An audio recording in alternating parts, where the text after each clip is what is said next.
Hey, it's good to see everybody. Welcome. We'll turn it right over to our group that's talking about the Where Are Your Keys methodology. And so in the interest of time, we'll just hand it over to you folks. Okay, Ganatish, I'll share my screen.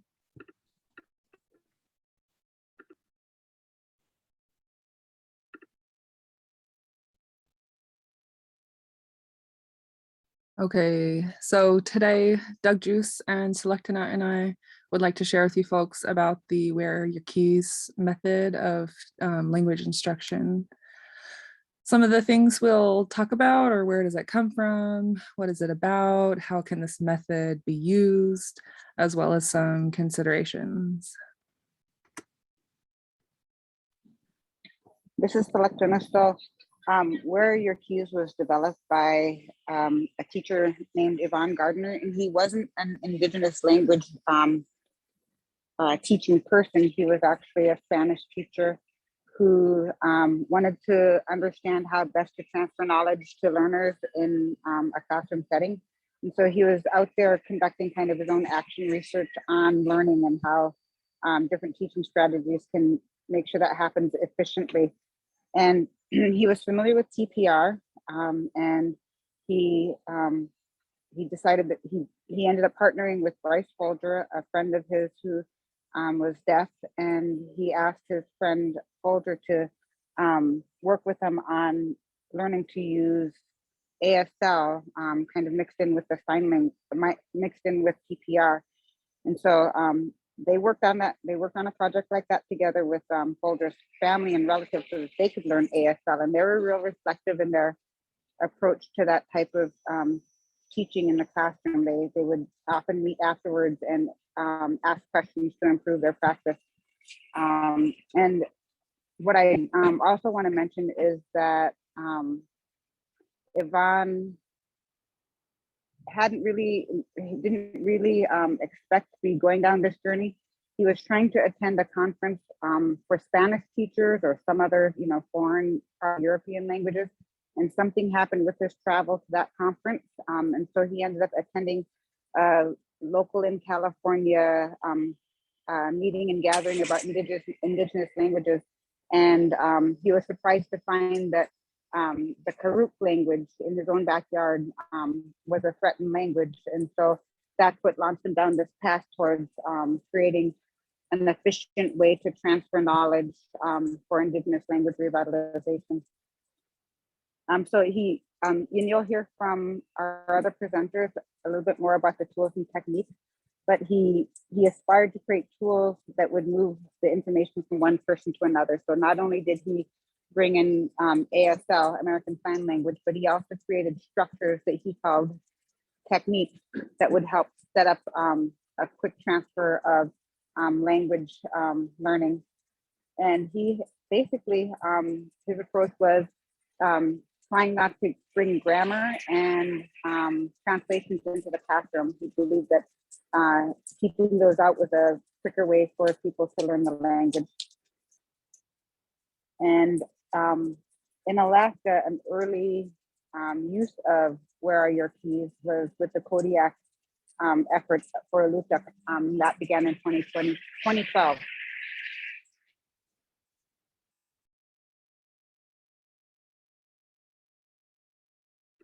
Next, I'll share with you a little bit about the ideology and methodology of Where Are Your Keys. As far as the ideology is concerned, talking about the culture of the program, the main objectives to this methodology were to demystify learning and teaching of languages, to help make language learning more fun and easy, to maximize effectiveness of teaching for language teachers, as well as to facilitate immersion in a language circle setting. The whole idea was intended for rapidly creating fluent speakers and teachers of endangered languages. This is a quote we pulled from an article by Miles Creed, who was a Where Are Your Keys intern in 2017 in the Unangam Tanu language community. And he said, although Evan and Susanna love Wake, they make sure people know there are other techniques and resources out there that they encourage people to take it and encourage people to take advantage of them.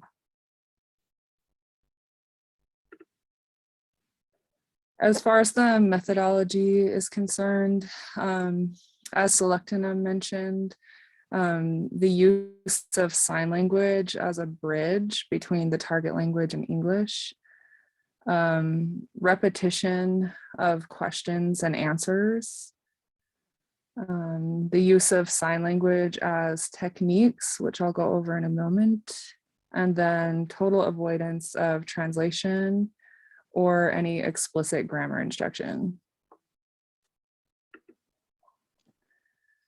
So techniques are, it refers to the use of sign language as a bridge between English and the target language. They began with a timeout signal, and that ended up being the image of their logo on the right. It developed into what they call rules of the game, tools for learning, tools for teaching, and tricks to make things happen. So this is all about setting up your language learning setting.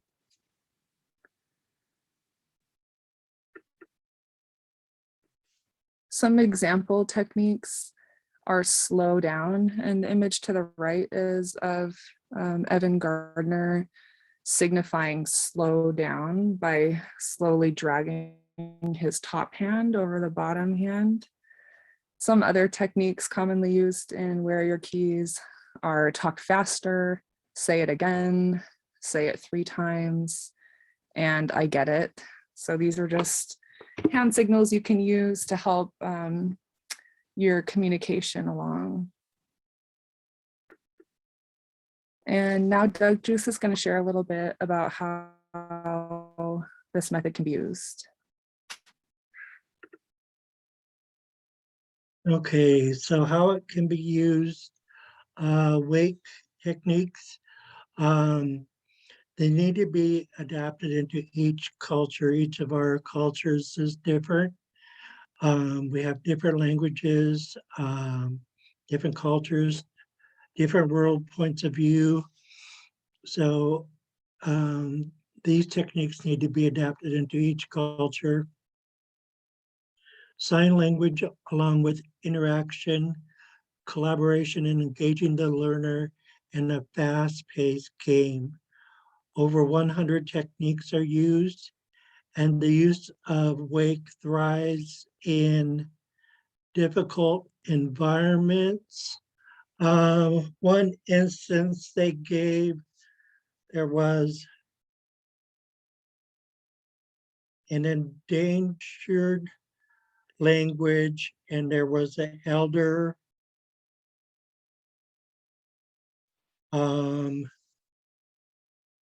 that had some type of disability. Maybe it was a hearing disability, but with all the sign language and interaction, she was able to keep up and help with the pronunciation of the words.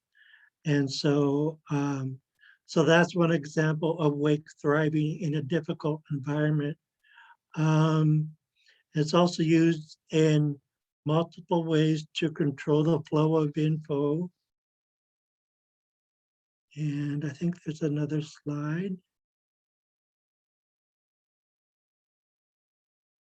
How you modify the learning environment, which decreases risk of anxiety, distraction, and it increases comfort, speed, enjoyment, and most importantly, train learners to be teachers. It can be layered with other techniques like ASLA, I forget how to translate that, ASLA, acquired second language. Yeah, I think it's accelerated second There language it is. acquisition. Yeah, also known as the gray morning method. That's what it is now. And TPR, you could also use the animal name game, etc. All of these techniques are great for avoiding English. And I think I'm done. Oh, Yeah, and then this is a table that Miles Creed made during his time interning with Where Are Your Keys? And it's a really helpful table for how you can layer this method with ASLA, TPR, songs, dances, and games. And so he gives examples here under the third column, example sentence 2. You can kind of see the different language contexts he would use and pair with each methodology. So we thought this was interesting.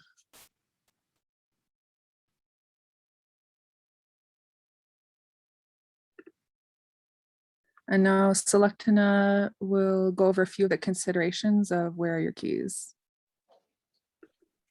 So Miles Creed shared with us some of his thoughts about using weight and some of the things that you would want to consider, in addition to the layering strategies that he had presented in the table. And he said that the methodology itself can become a high cognitive load for teachers to use, because you're using your language, you're using ASL, you're integrating the techniques, and that can be a high cognitive load, and to just be aware of that. And he also, like you saw in the previous slide, and that Dr. Houston animated, that he should, just encourage it not be the sole method. And while the signs are helpful for certain scenarios, learning ASL itself, he cautioned that it could take away from kind of the integrity of the meaning of the Indigenous language, because ASL is based off of English. And the other consideration that he had was there's an inherent risk that weight could run counter to some of the ways that Indigenous speakers may communicate with one another in the cultural context that they usually learn and speak within. So that was just another consideration that he mentioned. And that was it for our presentation.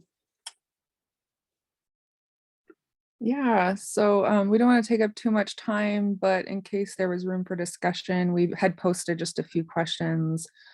What do you think about Where Are Your Keys? Have you used it before, and how did it go? If you like, Honey, we can wait till after the other presentations, or however you prefer. Yeah, let's just take a few minutes and see if anybody has any thoughts. Does anybody have any thoughts?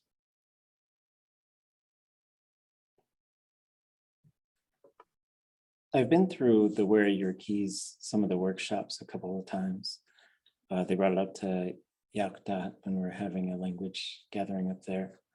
What I really liked about Evan Gardner was how flexible he was in terms of, to learn a method, like it can be kind of an all-day thing. And so my recommendation to you folks is to always weigh what you're spending your time and energy and money doing. And so what I mean by that is if you don't have very many speakers and you have a whole bunch of speakers in one place, don't have somebody come in and teach you all a method. Instead, I would say have a small group that learns the method and implements the method with the group, and find a way to quickly implement some things in a speaking atmosphere. And I have seen things where folks want to get together and use the language, but then maybe get a little nervous, and so switch instead to a methodology study. And this hasn't happened with Where Are Your Keys specifically, but I've certainly seen it. And I would say, yeah, make it a small group that does these trainings, and these are kind of your teachers and facilitators who are becoming versed in some of these things, and use the ones that seem effective to you. I think this really works well for conversations. I think there are certainly times when collectively you want to not deal with corrections and grammar instruction. But then I do appreciate that they say, like, they do kind of come out and say, this isn't to teach a language, this is a tool for facilitating language use environments. And I think it's really effective. This is Selectona. I haven't been to a Wake training, but I've been in a session where Wake was used for learning verb endings and expanding kind of our comfort in that area. And I found it really helpful. And for the hand signs for I need help, and those ones that, you know, that short list that was shared was just, those helped people remain in Inupiaq. Even with our low levels of Inupiaq, we could get the help we needed, and we got help from our peers, not just the experts. And that was encouraged just through the use of those sign languages. And you're just sitting next to someone, you use the hand motion, and you're communicating about what you're learning without using any English. And I really enjoyed that type of environment, and I felt like it gave me more confidence in speaking Inupiaq to my peers and to my at least within a classroom environment. Right. Yeah, because I think it does help to have these ways to communicate things, especially like, I can't hear you, say it again, I don't understand it. And that way you can sort of use this third language. And when our oldest daughter she was in daycare for about a year or so. And when she was in daycare, they really encouraged them to use sign language.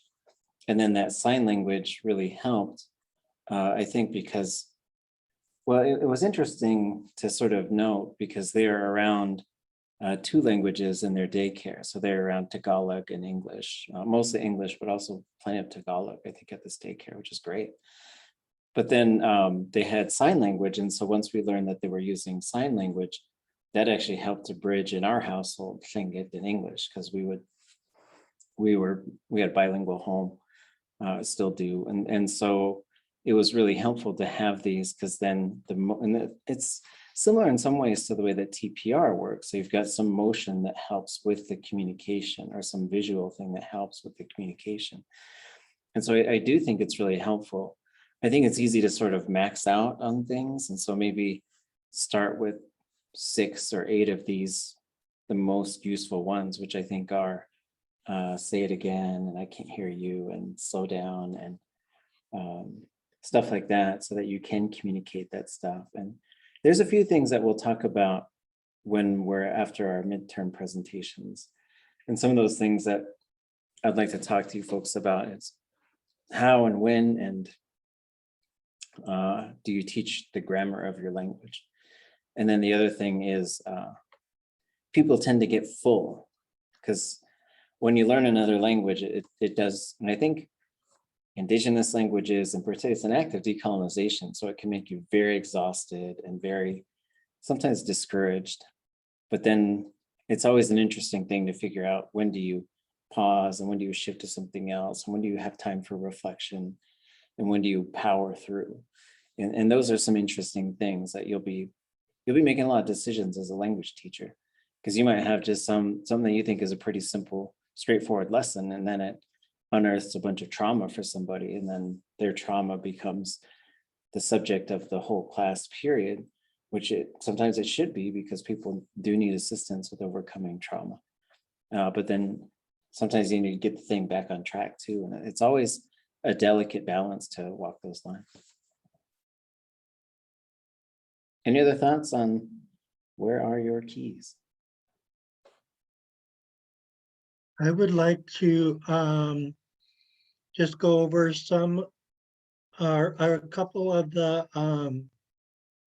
ASL that hasn't been discussed yet.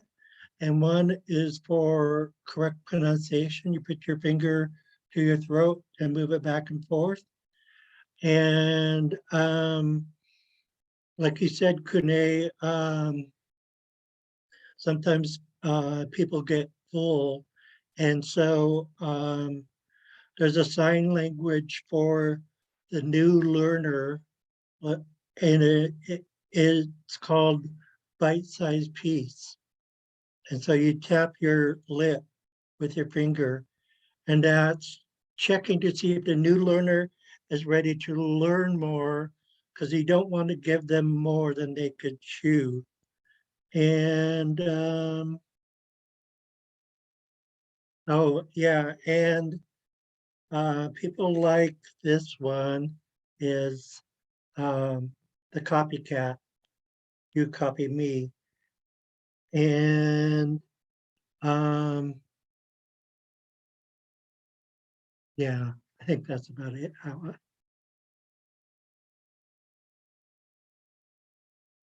Yeah, thanks for sharing that. And also to Selectina and Khani for sharing about your experience with Where Are Your Keys. Before we close, was there anyone else that wanted to impart some knowledge about your experience with Where Are Your Keys?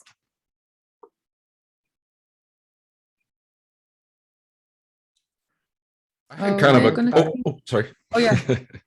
Luke. Go for it.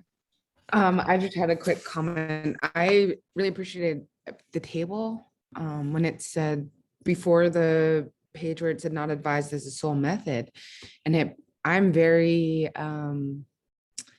yes, organized like this in my brain kind of. So when I was looking at this, I was like, oh man, this makes it very easy for me to say, okay, maybe the Where Are Your Keys app might be for a little bit more advanced learners, or and how Hune was saying, maybe break it down into people who are, studying different methods or something like that. And I was also thinking, different levels of learners to use these methods as well. And like the songs and dances, I don't know, I just really appreciated this screen. I just wanted to make that comment. Yeah. And Yeah, okay. good. I'll post the link in the chat to this. Go ahead, Khani. You're going to have different strategies for different approaches too. And it could be from you're teaching the same class, but then the next year you've got a whole different group of people and just their dynamics as in terms of them being learners and also just personalities and levels of shyness and humility and all these other things. And so as in terms of like the activities that you do, and these are some things, because sometimes you're going to have these large level things like, okay, here's how I teach the language. Then you're going to have these sort of smaller level things, which is, okay, here's what we do in year 1, here's what we do in year 2, here's what we do in year 3. And then you're going to have these really little things, which is, okay, here's how I start every class. And these are some things like, I'm not a very organized person. So sometimes I have these ideas like, okay, every class we're going to start with, I saw what they did in Hawaii, and every class, the students all take turns leading the class off, and they say, they lead their chant song, and then they do like the weather, and then they do the moon phase, and then they sort of do this phrase of the week. And I thought it was really wonderful. And so maybe you develop something like that so that your students are actively engaging in terms of leadership and sort of standing up in front and doing the thing. And these are like 3 or 4-year-olds that I've seen do this, and 5 and 6-year-olds. But then other times you're going to do like a community learning opportunity, because another thing we're going to talk about after the midterm presentations is developing a new social atmosphere for your whole language. Because if your language isn't used by a large group of people on a daily basis, you're going to be one of the ones that helps bring that back into being. But we're going to talk about what kinds of things that could take. And it could be, hey, let's use Where Are Your Keys for doing a lunchtime conversation or whatever. So it's in there for the language use times. And I would see TPR as sort of like, okay, let's get the day started with TPR so that we can sort of get up, move around and watch and do things and make these connections. I do see similarities with these two in terms of you're not teaching things about the language, you're finding ways to use the language. And I think you're always going to be balancing language use and language teaching. And it just varies from group to group, and then also individual teachers. So. Okay, great stuff. Yeah, how Skanjat and Khani, that's good things to think about. Hook Youngsk, did you have a comment? Oh, a little bit, but really, I mean, it's kind of was covered in the last two, in that a lot of these methodologies that maybe for other languages might be a good day one exercise. It seems like it for native languages and things like that, with whether it's this or TPRS, it seems like it would be a way better immersion tool, and a little more of an intermediate, where you're not struggling with figuring out the vocab at the same time as doing the motion, so these things connect a little better. And so, yeah, I just kind of had been thinking about that on not only this methodology, but TPRS and even a couple others, whereas TPR and things like that are a little more like day one, because you just got to do the thing. You just got to notice and spin around. These ones, it seems like it would benefit a little more of a advanced beginner or intermediate for a better tool for immersion and exercise that way, and just getting the benefits out of it that way, versus like solid, this is how you teach it idea. So anyway, great presentation. Awesome. Yeah, in Deutschen. And just to reiterate what you guys were sharing, I appreciate your input. And as Khane said, you know, where your keys might be good for a lunch setting, because you're talking one-on-one with someone. So you're speaking in the first and second person. ASLA, you're pointing at pictures. So it would make sense that you're talking about the third person. And then TPR is a circle setting, but there's one person bossing everyone else around. So it makes sense that would be, you know, command form. So yeah. Anyway, Anamasi, thanks you guys. Great job. Yeah, so again, I'll come back to two things, and I'll ask you folks a question. One is, so like, methodologies are fabulous. They are tools in your toolbox. They are not the building itself and the framework. Like, you are going to have to figure out what that thing is, or maybe it's already been figured out. But that's usually a collective, collaborative effort. That's all part of language planning, and then program building and movement building. I think also make sure that you send small teams of teachers primarily and administrators to sort of learn the techniques.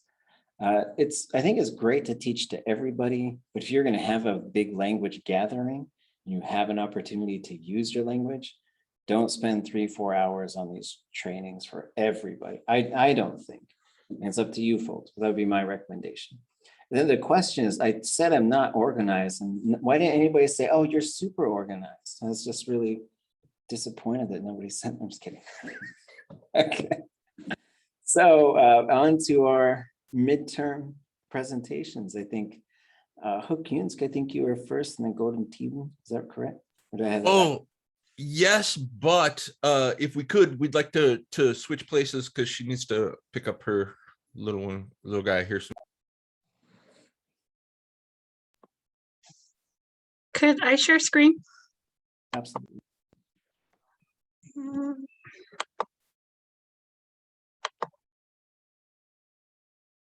Could you guys see that?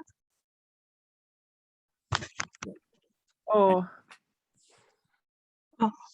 Amagadi Shuliak, Golden Tiben Devayu, Ligi Scow Devayu, Ganhada Divo Hoksku, Ada Gitchishgun Divo Zogo, Lulgo, Indoixim, Akwani, Lak Yuban. My name is Victoria McCoy. My Simshian name is Golden Tiben. My Hadkill name is Scow. I'm Raven Clan, Lugo and Direction, to Akwani, for letting me share my language on your land. One of the first things that I like to do, come goes when, Shulak Shu Shamalia. I like to create a safe space for my students. If I could have a couple of volunteers, just share for a couple minutes what your language journey is like, how your language journey is going right now. You can just unmute and share.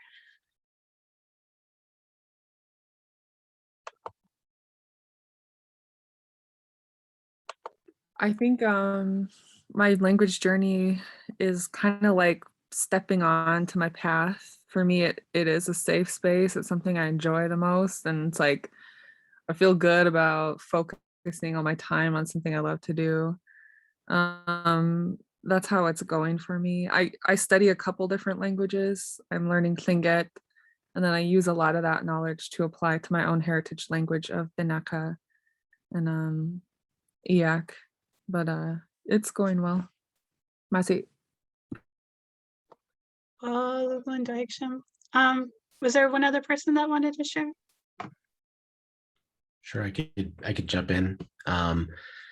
My language learning journey seems to be taking off to stronger plateaus where I'm more comfortable having conversation with first language speakers, and things are just feeling a lot more natural with speaking the language. Just with I don't have to think about what it is I'm gonna say in English first. Some of the time now, it just comes out naturally in the language. But I know that there's a lot left to learn, and some of the conjugated forms of a lot of the verbs I don't use very much. So some of those I have to really think about to make sure that I'm going to say them right. But things are going great. Oh, I am legal and direction. Another thing that I like to do when I start a class is go through a review process on what we learned before, just to get everybody going and speaking. I try to stay in the language as much as possible.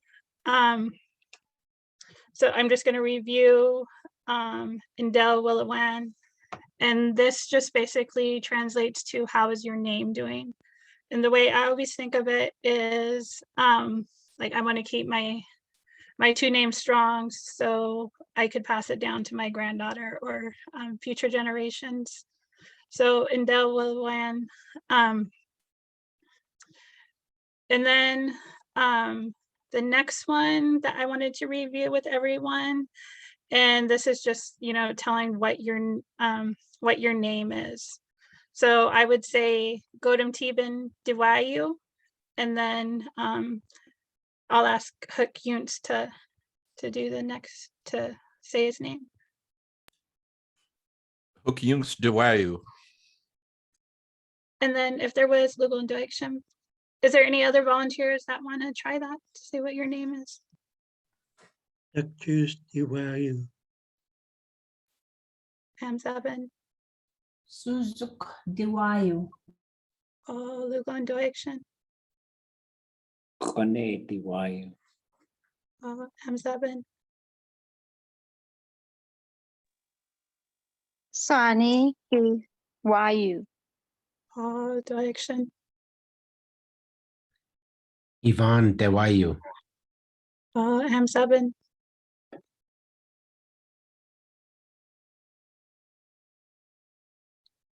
Was there anybody else that wanted to give it a shot? I don't know if I got everybody. Nilatora Diwayu. Oh, in direction.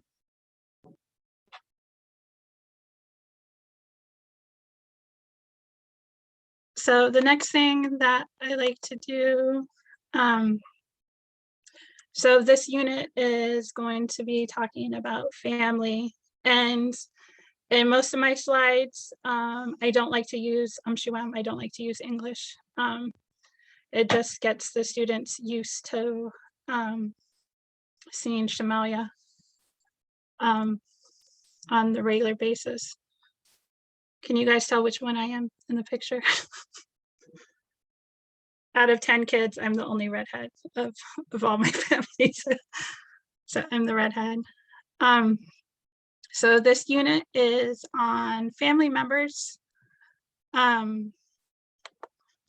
So the next slide, this is until the very end of the lesson. This is the only place that I really like to use English. And this list I created for my family. I asked them what kind of family terms they wanted to learn. And these were the terms that they came up with. And so I created a lesson around it. So because of COVID, most of the lessons are going to be online. When I teach in a classroom, I like to have the pictures posted on the wall. And in the past, I taught younger students, like in high school and stuff. So I could incorporate TPR and hand motions. But in this case, I don't want to do that because I'm working with elders and a lot of my aunties, so I don't want them to feel that they need to get up and move. So until the end, you won't see any English. So our word in Shamalia for grandmother is Nziatu. And at the bottom, the U indicate that it's mine. It's my grandmother. So usually when I'm teaching a lesson, I like to go through it one time and then we'll get more practice in. Through a lot of my mentors, we really stress that they don't need to speak, the students don't need to speak right away, that hearing it and seeing it, they'll start to pick it up. So our word for grandmother is Nziatu, and you'll see that I don't have any English on my slide. This is my grandmother, Sarah Peel. She was the daughter of James Peel. And this is our word for grandfather, Niyayu. Niyayu, and you'll see the U at the end, which indicates that it's my grandfather, Niyayu. And a little something that I'll share with you guys. So when I go to my father's land, I don't speak Shamalia. I'll switch over to Haida. So I would say for my grandfather, I would say Chana. I wouldn't say Niyayu. And for my uncles, I would call them Gaga. And my grandmother, I would call her Nana. But for this case, I'm only using the Shamalia. So this is my grandfather, Reggie Nathan. That cute little baby is me. So our word for grandfather, Niyayu. And this next one, in the Shamalia language, there's a few different words for siblings. So Slemti is for opposite sex siblings. It's different when it's both two females, and it's different if it's two males, two brothers. So in this case, this is Slemti, and this is for opposite sex siblings. The next slide, this is for two brothers, two males, Waiki. So a little story behind this. One of my first teachers was John Reese, and he was a male. So he taught me Wake because he didn't know another way to say brothers since he was a male. So for about 5 or 6 years, I would say the male version. I didn't know because that's what I was taught. So this is for two males, and this is primarily males only say this, Wakey. Two brothers.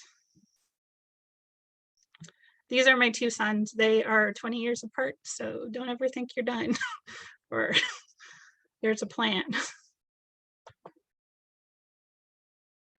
So this is for females. And I haven't heard of males could use this term. I haven't been really corrected on this one. So this one is Scouscoo, and this is for sisters. So sisters, Scouscoo. The next slide, So there's a few different ways to say teacher. I chose this way because this is what Donna Mae uses. And this is titsa. And I believe it's just like a Shamalic English term. We have a few words like that as well, like Stoggins or something like that. That was, the term was keyed from or coined from an English phrase. So this one is for father, and our word for father is Niguad. You add the U at the end, and that indicates it's my father. Niguadu, Niguadu. And then our word for daughter, Skuskam Hana'a, Skuskam Hana'a. And so this is our word for daughter again, Skuskam Hana'a. And then for mother, the term for mother is no, no. And then if you're indicating that it's my mother, you would say no you, no you.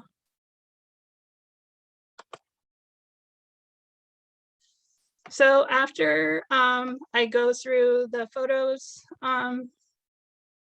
some, like if I was in a classroom, I would go over them like 2 or 3 times till I felt that my students heard it and they knew it. And then I would go right into testing them. So this is goals in Ziatu Gua'a. So it's asked, the question is asking, which one is the grandmother? Which one is my grandmother? And then, so Shim Yetwin is for right, Mini Yetwin is for left, and then I'll ask Cook-Yunt. Goes in Ziatu Gua'a.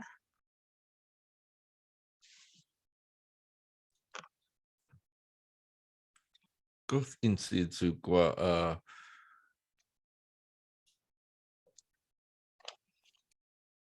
what was the So- question? I'm Oh, sorry. which one is my grandmother? I knew it. I was like, wait. Midigatwin on the left. Oh, Mini I'm Gatwin. 7.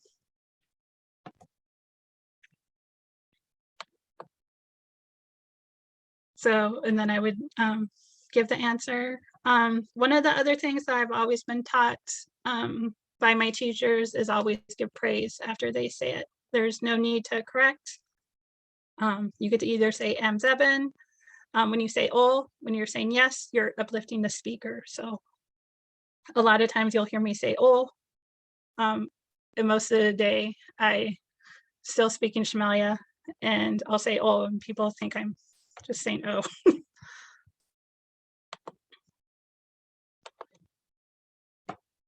And the next one, I'll pick on Cook-Yunt again. Gos Waiki Gua'a.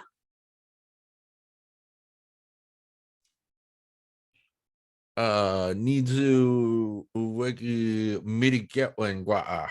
Oh, I am Zulu and Deutschen.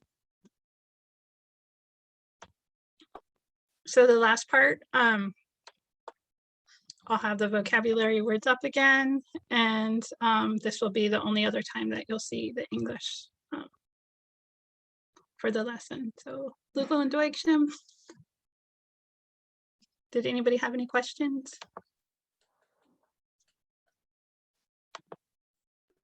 This is awesome. How long do you usually go for in a session like this? Usually I will ask everybody who is in the class how their language journey is doing, but I cut it short for this setting. And that usually takes up about 15-20 minutes. And then I'll go into the teaching part. And that could take anywhere from 20 minutes to a half an hour. Awesome. Thank you.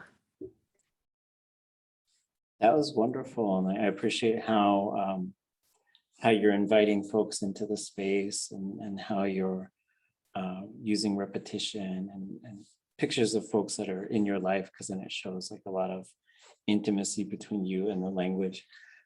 I had only one thought, which was just something that for us to talk about.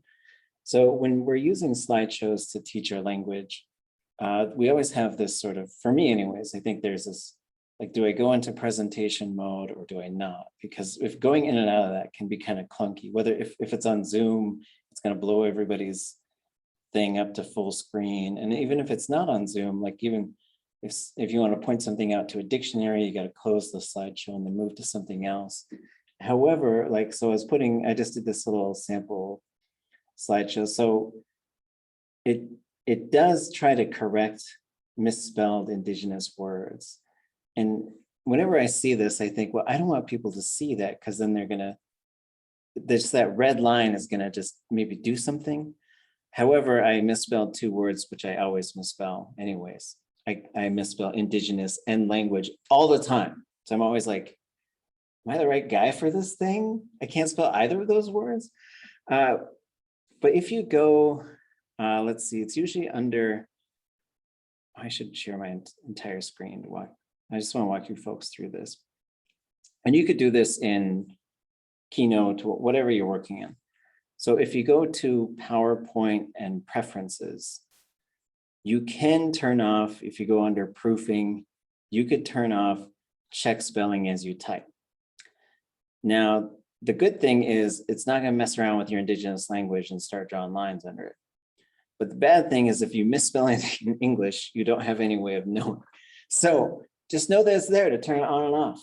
And so as you're making the thing, maybe keep it on. I tend to turn it off. And then when I think I'm done with the thing, I turn it on and I just flip through and make sure. I try not to put any English on my slides anyways, but I use lots of English. I don't know what I'm talking about. But that's how that works. If you were to use Keynote, I'm pretty sure it's a similar process. I'll just go back to here and I'll switch to Keynote. So on Keynote, you go to. I'm going to switch to my phone, so there'll be 2 Godam Tevens real quick. You go to edit, spelling and grammar, and then it's check spelling while typing. So whichever one you're using, I just recommend not having that on when you're doing your lesson. Oh, sorry. Yeah, fabulous work. Wonderful to see. Deutschland.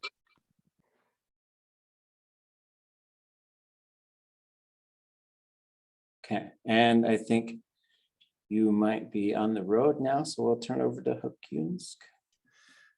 All right, let me see if I can share that. Can you see that? Is that showing up? Okay, great. Yeah, looks good.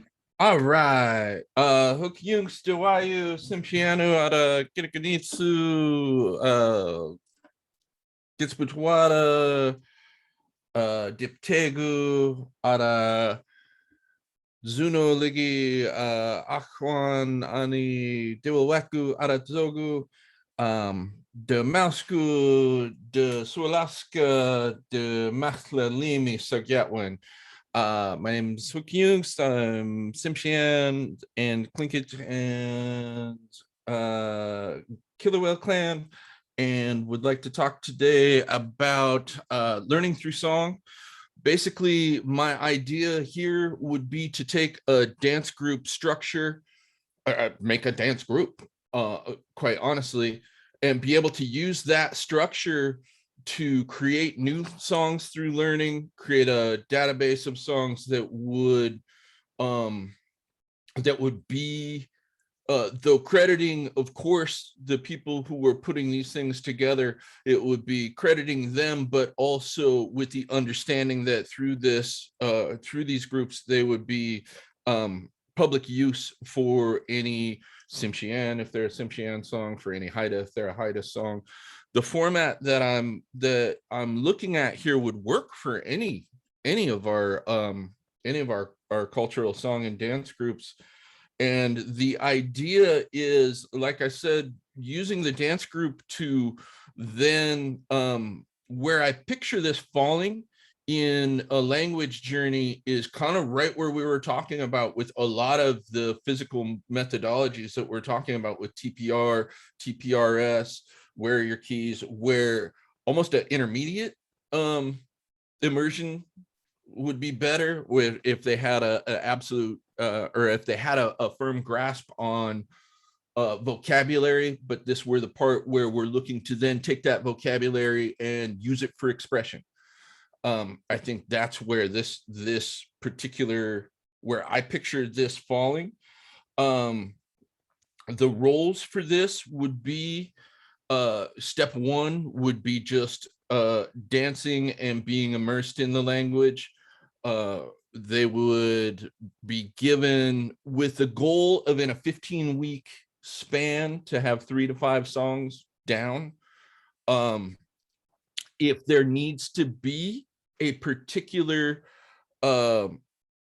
amount of vocabulary or amount of language used to fulfill a class, and of course we would try to do that to fulfill any academic standards, but really the idea here is a lot more in understanding what we're doing, singing and saying, more than vocabulary collection.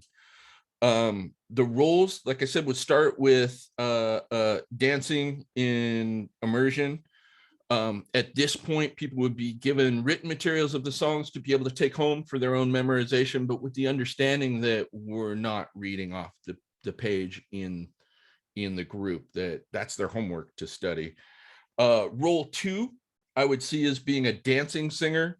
That dancing singer would be able to dance all the parts, sing all the parts. If we have a woman's honor song, for example, and we need 4 women to do the choreography and we only have 3, then that dancer singer could easily, of either sex, could easily jump into whatever role needs to be done to be able to fulfill the choreography and do the song. And if you've been around dance groups, you've probably seen that once or twice, where some men have to jump in line with the women or vice versa to be able to fill the roles.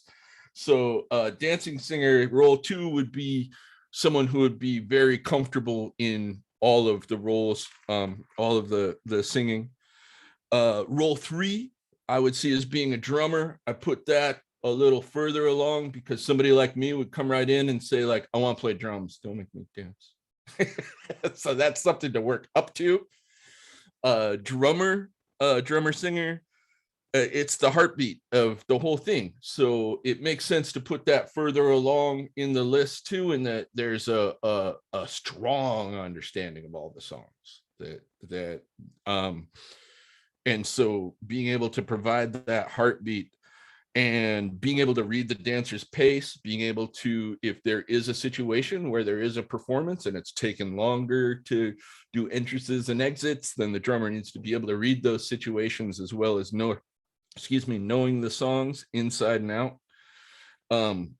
At this point, a drummer singer in the third sort of position, the third role, should be able to guide, give gentle correction, be able to help, honestly, with keeping things moving along. If they can see something, it's expected that being in that position that they would help keep things moving and be able to, like I said, give gentle correction, not take it over, but it's expected at that point that that person would have such a good grasp on the songs that whether it's about the choreography, whether it's about the words or anything like that, they should be able to easily help out and answer any of those questions. The fourth role would be a lead drummer composer role. This is actually where an instructor would probably fall. The instructor of the class, the leader of the class, this would be kind of that position where you're composing, you're writing, any changes, evolutions, or anything like that happen. We've had songs where we've sung them a particular way for a couple of years, and things change and understanding changes, or maybe we find out that the way we were singing it was specifically regional, and that if we're doing it in a different area that we need to change how we do that. So that's part of the responsibilities of a role 4 lead drummer composer. This would also be who is preparing the written materials and kind of keeping an eye on the direction of how much vocabulary we're able to do, the pace of the classroom, whether we're doing 3 songs because we need to slow it down, or whether we've got a real active group and we can crank out 4 or 5 songs. This would be the MC. This would be the person that's introducing the group, members of the group, ADAO, histories associated with any of these songs. Whether it's new or whether it's something that's based, has a base in our histories.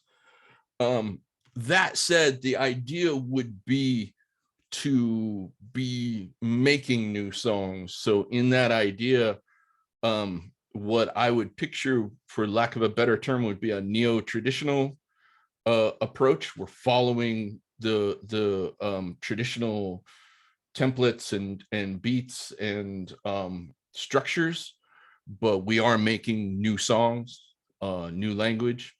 In doing so, I think a focus of composing these new songs would be to fill out a range of emotions and a range of situations that a lot of us or a lot of songs and things have sort of shied away from in the last little bit, and maybe not everybody's, but I know for Tsimshian, a lot of our songs are the happy song, the entrance song, they're presented in a all mostly very positive way. We don't have a lot of songs, current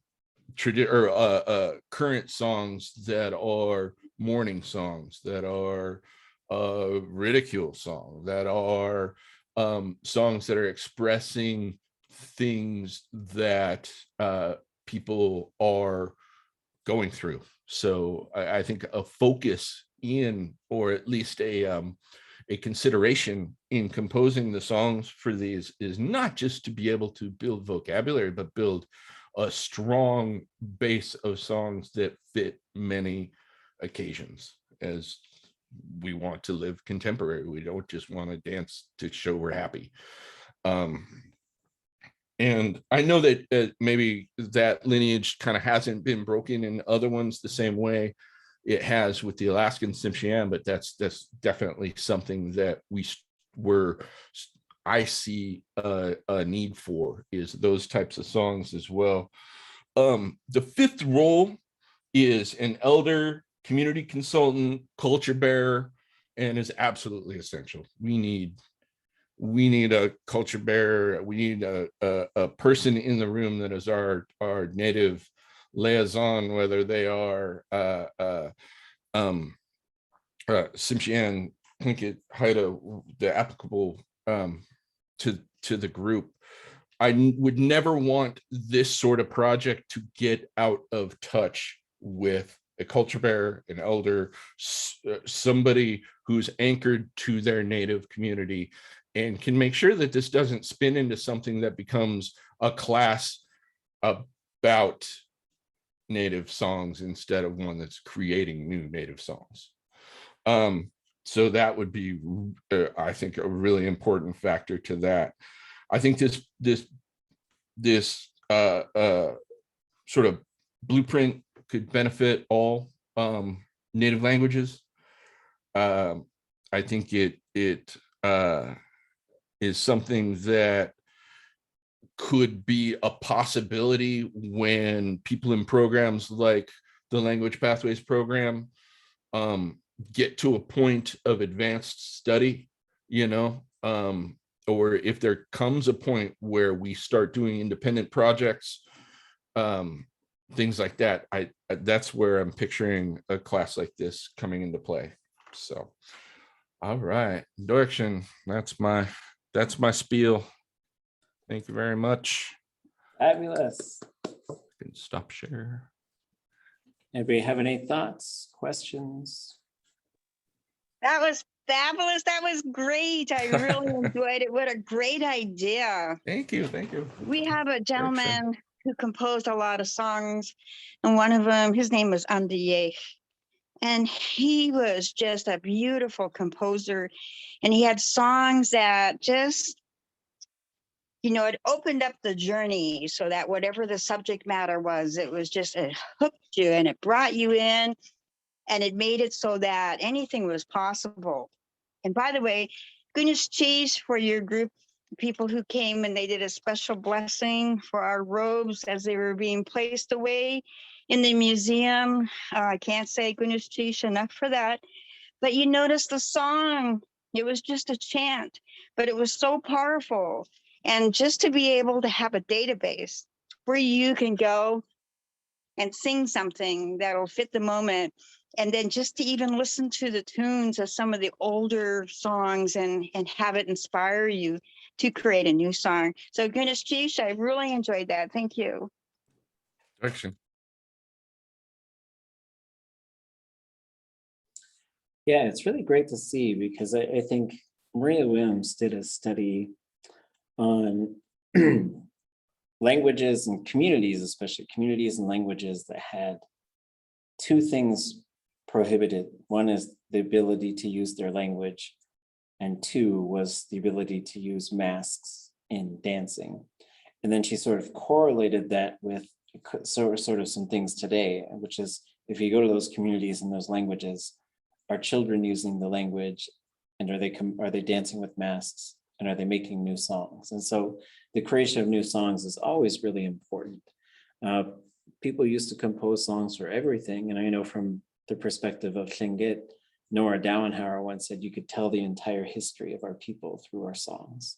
And I think that was really important. And so, and I think there's putting a musical thing and also a performative thing sometimes just, it's almost like hula in Hawaii, where it gives you this whole, and then you're doing stuff with your body. So maybe your brain isn't overthinking the language, and it gives you a chance to sort of do things with both rhythm and movement and song, and then intention that sort of just helps find another way to put the language in there. It's great. yeah, The idea, and something that I kind of didn't even mention, which is the whole idea behind this for me, and it's not a necessarily new idea, of course, but in sort of structuring this way, the idea is that you take somebody like me who doesn't want to do TPR. I love it, and I love my group and everything else, but it can feel like the adult hokey pokey. And there's, whereas somebody, it's great, and it's great in its environment for folks like me that can feel kind of silly doing that kind of stuff and everything else. Here I'm doing physical motions while attaching that to, it may not be the exact thing, it's not hike and stand up, but in attaching these motions, we're hitting the same spots, we're anchoring it in the same ways as TPRS and TPR and things like that, but feeling like contributing versus doing a game, if that makes sense. So yeah, and another thought is our language nest would use a lot of songs, but then every song they had, and we found this with a lot of it, would just be sort of like, it'd start from some nursery rhyme and would take that same melody. And so they'd take Twinkle Little Star or just any sort of thing. And then after a while, we said, how come, why do we always do that? Why don't we just write our own new songs? And so coming back, like always try to inform yourself from what's already there. But then once you start to understand the structures of how your people's music gets put together, start making new ones, especially lullabies and just, if you're in any sort of language nest environment too, you got to have a bunch of like transition songs and like we've got certain songs we sing, and as soon as the kids hear it, like time to pick up our toys, you know, and then they pick up their toys and they put them away, and so, and we have a lot of fun with them with those types of things. And not to say we never translate nursery rhymes and stuff, but just don't make it always like some existing melody, like, you know, understand. It might take someone to take a deep dive into your people's music, and these kinds of things do come up as well. It's like, who are you to think you can make a new song? You know, but like, you're the people, and as long as like it's being done with the right sort of understanding how it used to be done, talking to people about how to do it, incorporating your speakers on making sure that the language is good in the song, and then boom, just make them. Right? Yay. Right. Suzuk? Yeah, I want to add just a quick appreciation for all the different points that you articulated in the levels of, you know, how we engaged and some of the roles and some of the duties associated with them as a dance leader as well. You know, there's nobody else seems to understand most of the time all the intricacies that are involved. And in particular, I don't want to just get started, but I just want to add my appreciation for the depth and the breadth and of the components that you included. So thank you. This is an area of passion myself, so I can relate, but I'm the kind that I also love all the other corny, you know, preschooly stuff.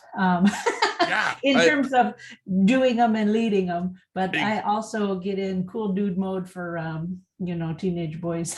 exactly. Yep.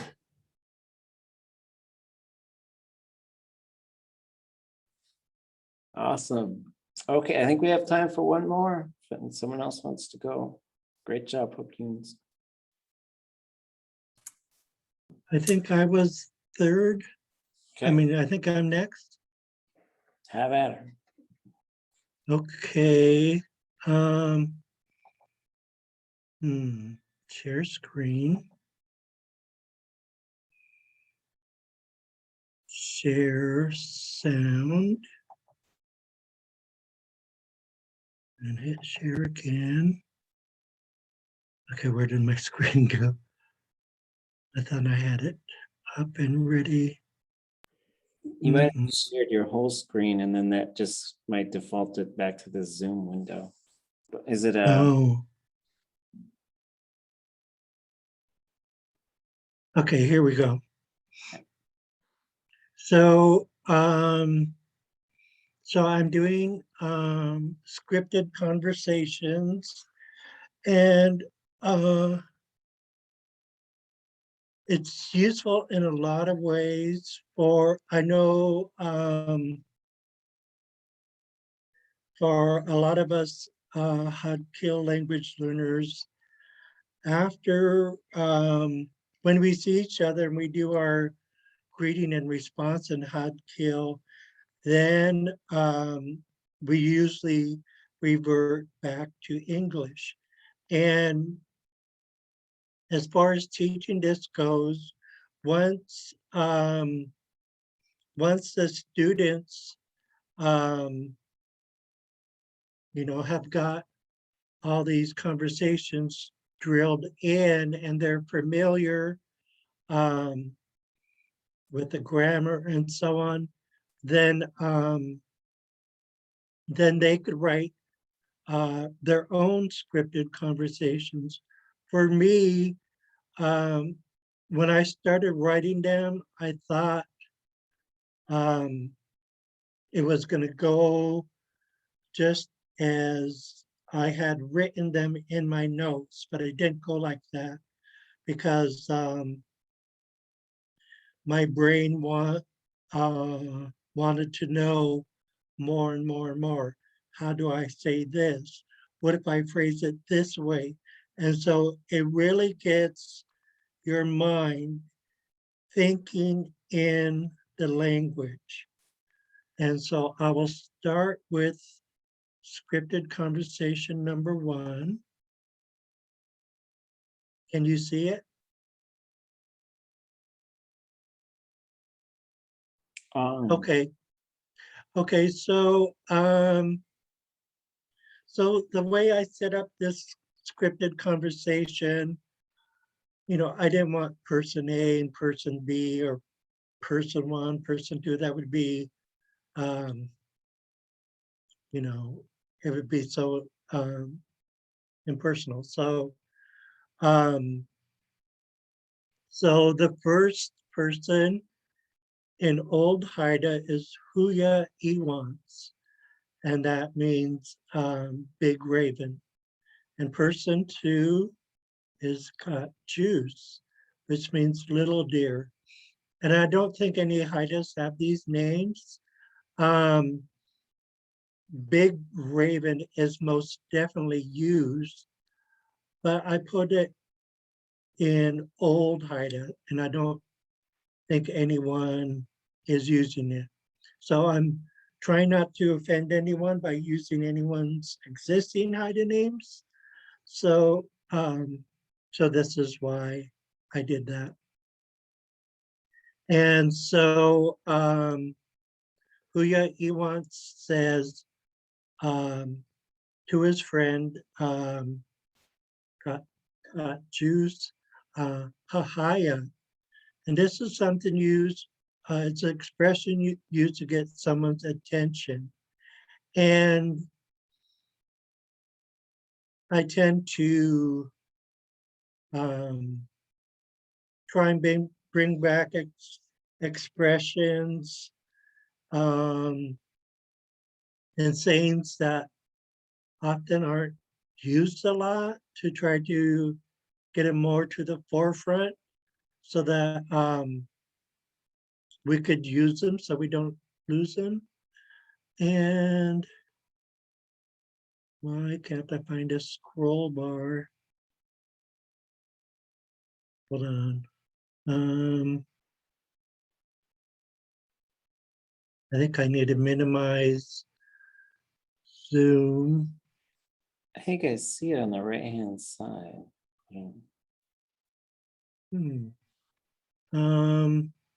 I don't see it. Let me try to move. Okay, yeah, if I move this Zoom over to the left, I could get to the bar on the right.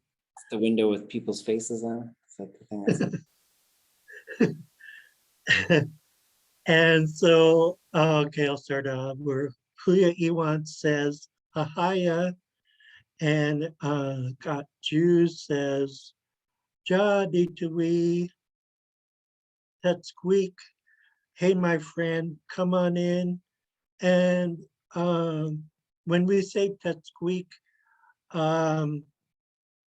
that really is like a royal welcome. Because if it was like, let's say if it was a couple 100 years ago, and we said Tetsqueak to someone, that would mean come back, come into the house and come back to where the chiefs sit.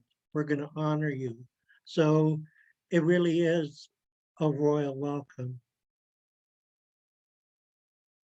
And then Huya Iwan says, Dan Esh Tikurinai Lag, and I'm happy to see you. And Jews replies, Decent, Dak Laus, same here, are you good? And the reply is on, Galigua is, yes, couldn't be better. And I specifically used Galigua is because a lot of us Haidas say Dilagan when we're asked if we're good or if we're doing well, and it gets kind of monotonous. But here in Juneau, my cousin found this response, Galigua is, which means couldn't be better. And I love it. So yeah, it was hidden away and archived and most definitely wasn't used at all. And I'm not shy, so I use it And it's, I just love saying it. It makes you feel good. And then Jews asked Big Raven, Kusudangistan, what are you doing? I know I'm not teaching a class, but I'm excited to share my heritage language. Big Raven says, Chin is kusi egg satot tagen. I'm eating fish and potatoes with ooligan grease. And little deer gets all excited and says, Iskenu, oh my goodness, how I kutsket laus, does the food taste good? And Big Raven says, of course. Ja'ang, Kli holas are. It's so delicious. Tak dung stafla, do you want some food? And she says, digulasang jahao. Yes, I would like it. Thank you very much. And Big Raven says, oh, by the way, we don't have a word in hot kill for you're welcome, but they don't in Spanish either. In Spanish, they say de nada, means just nothing, don't worry about it. So we use, there's different ways of saying it, but one way is ken wadlawan lagan. It's all good, no worries, no problem. And Big Raven also says, Dangan Tau Du Song, Ha'u Tawa Ijin. And so all he said was, no problem, it's all good. I will get some food for you. Here is the food. And I don't want to take up too much time. I'll start saying the replies in English. Little deer says, I am thankful for the food. I thank you from the bottom of my heart.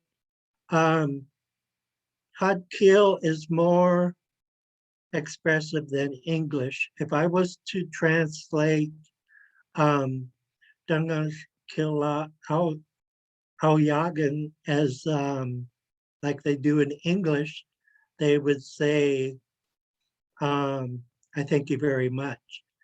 But when Haidas translate it in our expressive way, it means more along the lines of, I thank you from the bottom of my heart. And Little Deer goes on to say, I will eat to my heart's content. The food tastes great. What will you be doing afterwards? And so she's asking this question, not only because she wants to know, but so that the conversation will keep flowing. And Big Raven says, I will go visit the elders. You can come with me, right? And Little Deer says, sure thing. Let's visit the precious elders. And Big Raven said, today is going to be a good day. And sorry.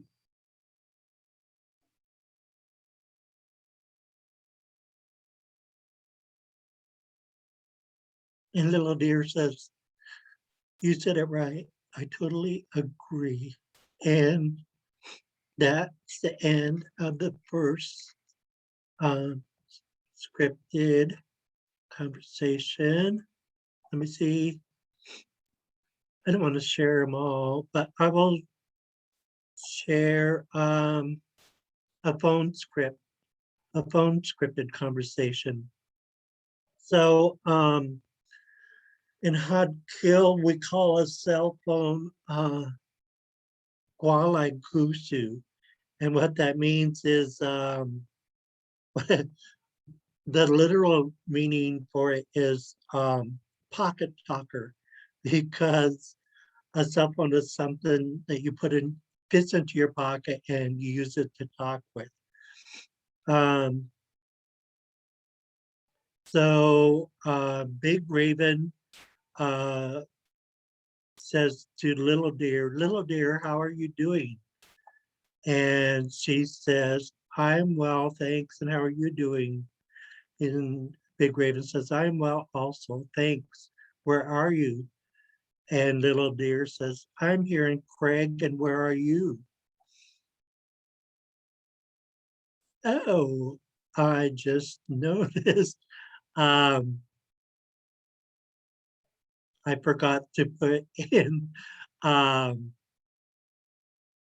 uh, Big Raven's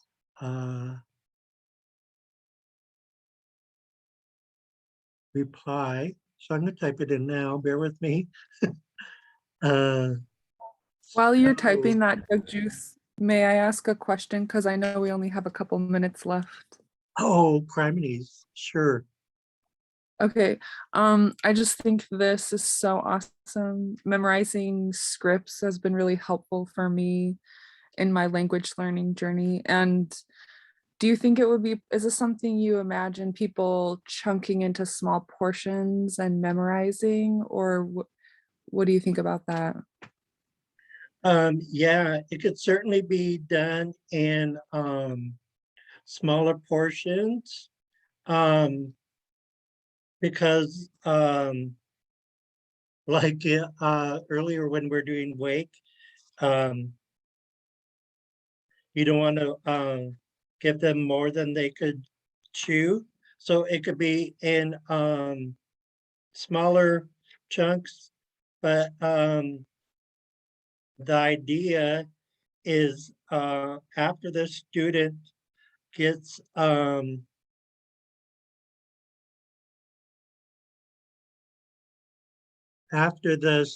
gets very comfortable, I think they would want to write their own because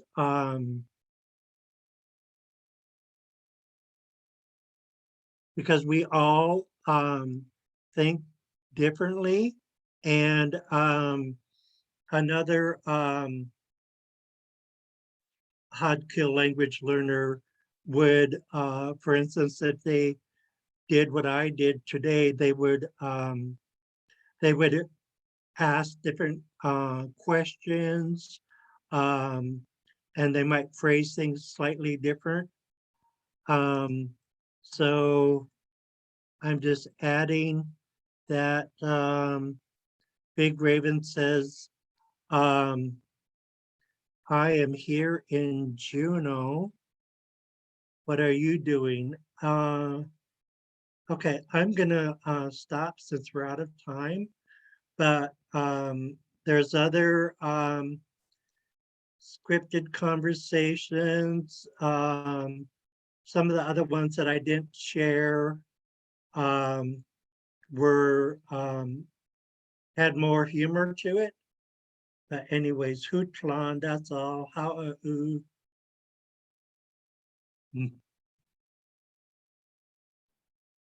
These are so fabulous.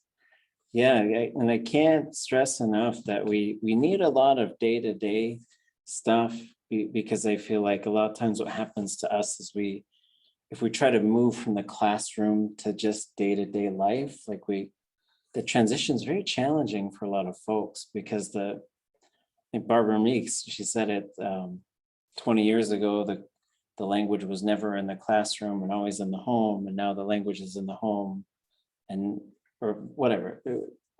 So the language is in the classroom and not in the home. That's what it was.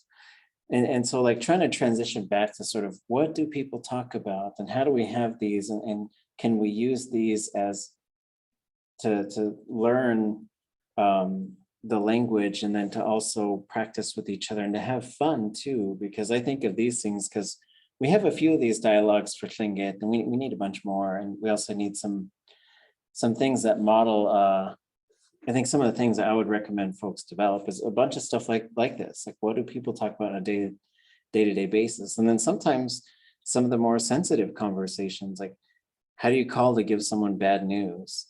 how do people have an argument? Because if they don't know how to have an argument in the language, it's going to turn into a big war. But it doesn't have to be a big war if we know how to say things and to argue in our language. Because sometimes people want to have disagreements. And so sometimes people model those in sort of low stakes things like, should there be pineapple on pizza or something that's just sort of like, people certainly pick a side, but it's not like some big, huge thing, you know. But maybe there should be some of those. And the other thing that I would sort of think about is font choice and how that deals with underlines, just so that we know the underlying characters, and if your language has other special characters, you're gonna have to find fonts that can do that without changing the way they look. And they said, I think they should do that. And so as you sort of go forward and start to put these things in some of their final forms, there are some things that you could do. You could use tables so that you have the Haida and then the translation, or maybe you have the speaker and the Haida and then the translation. But tables can be a little clunky sometimes if you're not used to working with them. And then you could just try different fonts to see one that looks good, but then that doesn't, you know, give you something that looks really different when there's an underline on it, which, you know, I could see this particular font is switching to something else for the underline G and the underline K. And so you might have a favorite font, but then you might have to sort of ditch it for the language stuff, because there are some fonts that are specifically made by language folks. And then the other questions like Google Docs, and sometimes you might have to move it out of Google Docs to be able to get some of those things, because Google Docs only has a set number of fonts, I think. Wonderful, wonderful. Any other thoughts? I know we're a little over. I'm sorry if you were squeezed for time, Duck Juice. I think it's fabulous. Oh, I just wanted to say legal introduction. I worked with Skiljade for quite a few years, and we had scripted conversations, and like she would change it up on me sometimes just to get my speaking a little bit more proficient, but it really does work in legal induction. Yeah, the other thing I'd say is whether you're chunking through these or students are going, and you can have so much fun with those scripted conversations too, because you could say, okay, everybody stand up there and you'll be this person, you'll be that person. And then and you say it's fine to bring your scripts up, but then maybe the next time through say, okay, you gotta leave your script on your desk, you know, and then they gotta sort of do it, they gotta be off book. And then maybe step 3 could be, okay, you have to do it, but you have to put a lot of emotion into it, you know. And so we got kind of bawled out one time by a very passionate elder who told us, he kept saying, you're human beings, you're not robots. And he was getting super emotional about it. But it was really great, because then we ended up with a bad acting contest afterwards to make sure that, and people were like, you know, I'm like, I got a sore throat, you know. And so they were really, it was turning into this dramatic overacting thing. And then I think we developed some kind of the overacting award or something. And so you can have so much fun, and that fun, I feel like a lot of what we do is to create use and then create opportunities for us to forget that we're doing something really difficult by having lots of fun. Great stuff, folks. We will pick it up on Wednesday with more of the same. We'll just keep going through. I think Heather might be next, and then we'll, if you can't make it, you can't go, we'll just keep going until everyone has a chance to share some stuff with us, and then we'll pick up our readings again, and we'll get back into the swing of things as we usually were. I really appreciate you folks sharing with us and with the work that you're putting into these. Chish, how are you? Asicho, Anabasi. Anamasi. Finish cheese. Very cool. Jone, can I ask you a question after? Yes. You want me to stop the recording?